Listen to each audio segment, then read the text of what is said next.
नमस्कार दोस्तों, कैसे हैं आप सब। उम्मीद करता हूँ आप सभी लोग बहुत ही अच्छे होंगे। बात उन दिनों की है जब मोदी जी एक चाय की दुकान चलाया करते थे। उस वक्त मोदी जी की उम्र 26 साल थी। वह रोज़ की तरह हनुमान जी के मंदिर में नारियल चढ़ाकर अपनी दुकान की ओर जा रहे थे।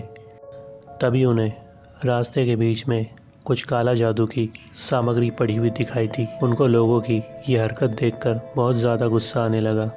तब गुस्से में उन्होंने उस जगह पर पड़ी काला जादू की सारी सामग्रियों को लात मारकर वहाँ से हटा दिया और तुरंत अपने काम पर निकल गए।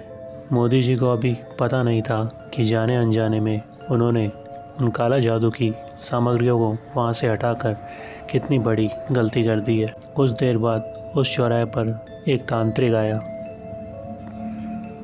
ये वही तांत्रिक था जिसने वो काला जादू की सामग्रियाँ वहाँ पर रखी थी। उस तांत्रिक ने जब देखा कि उनकी सारी काला जादू व तंत्र मंत्र की सामग्रियाँ वहाँ पर किसी ने साइड में फेंक दी है, तो उनको बहुत ज़्यादा गुस्सा आया। तब उन्होंने अपनी दिव्य दृष्टि से देखा कि मेरी ये तंत्र साधना किसने भंग की। तब उनको दिखाई दिया कि मोदी जी उनकी काला जादू की सामग्रियों को लात मारकर वहाँ से साइड में हटा रहे हैं। यह नज़ारा देखकर उस तांत्रिक ने सोच लिया कि अब मैं इस आदमी का जीना हराम कर दूंगा।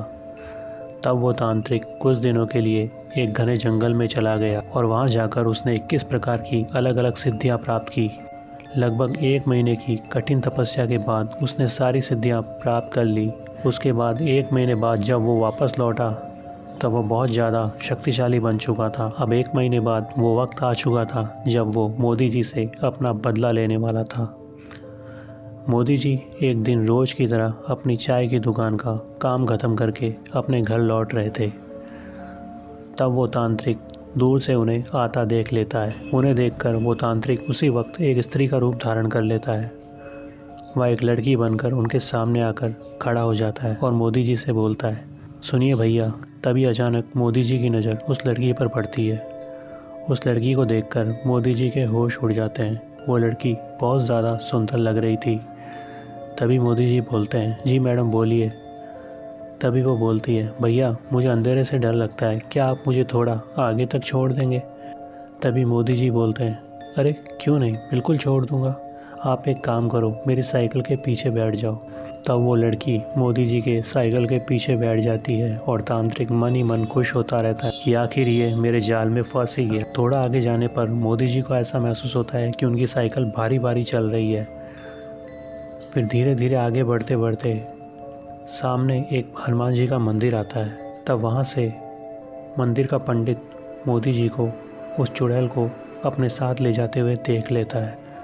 तब वो मोदी जी को वहीं पर रोक देता है और बोलता है कि तुम किसे अपने साथ में ले जा रहे हो। तब मोदी जी बोलते हैं, ये एक लड़की है, इसको अंधेरे से डर लगता है तो मैं इसे आगे तक छोड़ने जा रहा हूँ। तभी मोदी जी पीछे घूमकर देखते हैं तो पीछे वो तांत्रिक खड़ा होता है और वो लड़की उन्हें आसपास कहीं भी दिखाई नहीं देती। फिर आखिर में वो तांत्रिक ज़ोर ज़ोर से हंसने लगता है। फिर मोदी जी उसे देखकर पूछते हैं कि आपने मेरे साथ ऐसा क्यों किया। तब वो मोदी जी से बोलता है, तुम्हें याद है एक दिन तुम दुकान के लिए अपने घर से निकल रहे थे, तब रास्ते में कुछ तंत्र साधना की चीज़ें पड़ी थी और तुमने उन्हें लात मारकर वहाँ से हटा दिया था। वो चीज़ें मेरी थी, मैं ही उन्हें वहाँ पर रख कर गया था। लेकिन जब मैंने वापस आकर वहाँ पर देखा तो वो सब चीज़ें बिखरी पड़ी थी और वो चीज़ें किसी और ने नहीं बल्कि तुमने ही बिखेरी थी।